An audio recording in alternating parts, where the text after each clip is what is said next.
Alright ladies and gents, today we're going to show you how to bench press like a boss. I'm sure a lot of you guys are making these errors. I'm going to teach you how to avoid them and bench press properly. If you guys are looking to see our top 3 favorite bench press exercises to help you blast through milestones, get you that 225, hit that like button, and we'll consider making that video next. The bench press is an amazing all-around muscle building exercise. You're gonna get a ton of chest work, then of course you're gonna get some shoulder and tricep work in there as well, and it's really gonna help you develop the strength in your pushing leg movements. This is an exercise a lot of people put on a pedestal and a lot of people really love, but unfortunately a lot of people are doing it wrong. They're throwing it out, they're making mistakes, and unfortunately this is an exercise where you can incur a lot of injuries. Help you guys avoid that, we're going to show you 3 common mistakes, how to combat them, then we're going to go through the walkthrough of how to perform this exercise. Okay guys, and common mistake number 1, this is the absolute biggest one, and it sounds very obvious, but it's just not understanding how to do a proper rep. So many people start off by just simply bouncing the weight, and I would highly recommend, this is very important, to start by learning how to do an actual pause for a second on the chest. And the reason we're doing this is to learn actual control and actually how to do the proper movement. Another common mistake within this actual big common mistake is a lot of people just go 1 or 2 inches off the chest, it turns to 3 inches off the chest, 4 inches, and you're not doing an actual proper rep. So with that being said guys, just learn how to do a nice pause at the end and get proper control within the movement, learn how to actually do it, and then go from there. So this is what a complete pause bench press looks like. You're controlling all the way down, you're pausing at the very end for 1 second, and then you're exploding all the way up, whereas here you see a clip of someone just going, bouncing around, and that's not how you want to do the exercise. Common mistake number 2 is abusing one muscle group to just bear the burden of the load of this exercise. This is a multi-muscle movement, so you guys are going to want to make sure you're utilizing all the muscles you can.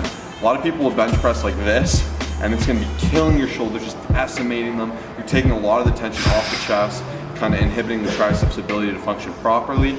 And on the other side, people will bench way too low and they're going to be using all tricep. It's going to turn into a weird closed grip bench hybrid. And although it might not be completely tricep or completely shoulder, you're taking a lot of the tension off where it should be the chest. Saying so, you also don't want to use only the chest. People go really wide and are doing this. That's going to be too much of a burden. That's going to put a lot of strain on the chest. You really want to move this one around, except that it's a compound. It's not necessarily going to be an isolation exercise for the chest. And if you want to use it for that, I'd recommend going the dumbbell route and going a little bit lighter. However, if you want to do a proper movement, you're going to come down, make sure you have that 45-degree angle, tuck in those triceps, get that pause, and explode up, and kind of flare those shoulders ever so slightly. A lot of people are going to get angry. Ever so slightly. You're not flaring it like a crazy person. You're coming in and just exploding up to a nice, straight, strong position. And that's going to be mistake number 2, is people don't do this proper form, they do those other weird forms. So once again, you're coming down in a 45, you're pausing, you're going to flare up in a strong position to a straight position, and then collapse back down into that 45-degree position.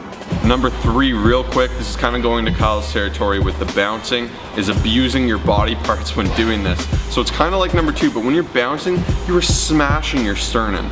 I got to a point where I was guilty of bouncing myself, and I was doing 315 for reps, 6 reps or something at the time, and just 350 pounds, boom, boom, like my bones would be sore. So you don't want to be doing that. I really recommend the pause. If you do touch and go, do a controlled touch and go, and from that as well into the touch and go. I know it sounds like it's overlapping, but it's not, because what a lot of people will do is this. You'll see a lot of the time, and what I'm doing there is every time I'm exploding up with a serious load, let's say 225 pounds, I'm extending and locking this tricep out, and hello tennis elbow, that's how you're gonna get it. You're gonna abuse the heck out of your elbows if you're locking them every time. In a powerlifting meet, you don't need to lock out like this even. This is standard, as long as there's still some control, some tension on the bicep here and the tricep. It's not fully locked, you're not doing this movement, that's gonna be dangerous, you're just going to here. It's about an inch of difference, if even, but it will save your elbows and you'll thank me later.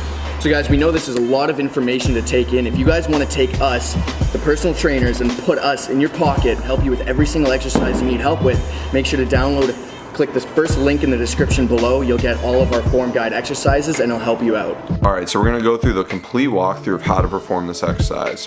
So first and foremost, once you have your hands on the bar and you're lying down, it's all about foot placement. You can see there's two different ways of doing it. There's on your tippy toes there, which is a little bit looser, and this, which they recommend in most feds. I recommend starting this way, angling out, keeping your butt on the seat, and really focusing on that.